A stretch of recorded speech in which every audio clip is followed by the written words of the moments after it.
İyiyem güneş batıptır, ayda ağıl atıptır.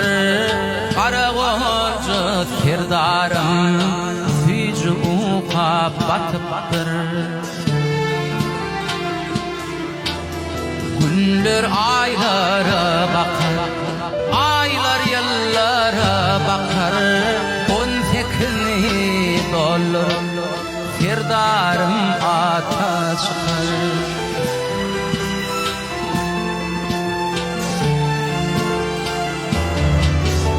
Cahilligin yaşını, ışık kaynar döşünü. Obamızın kıyıkları seni verir düşünü. Yarın gelir yanına, yenin gelir yarına. Sen bana bakarsın, kıt bakarsın yarıma. Sen bana bakarsın, kıt bakarsın yarıma.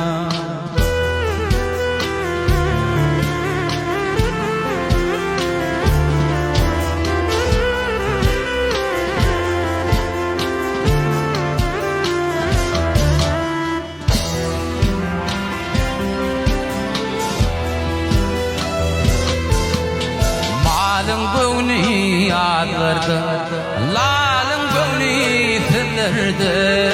Benim gönlüm sennedir, senin gönlün tüldürdü. Dökülgençe bilvala, bardı dilmeyi bilvala. Bana kutlat gerek değil, kötüm olvala. Taşova düştü yolum, kış bulsa sağfolum. İlk ecin yad eder, sonra yadlar ayar.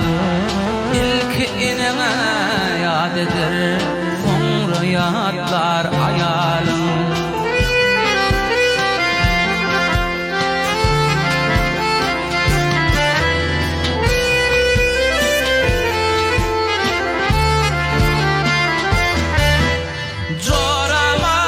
Şun günüm badam seni ömerim. Dilini yutup köylerim, men yuvarın dolağım. Bu dünya yok barım, var muradım mıdarım. Kötül yolun külfetin, son bilirsin serdar. Kötül yolun külfetin, son bilirsin serdarım serdarım.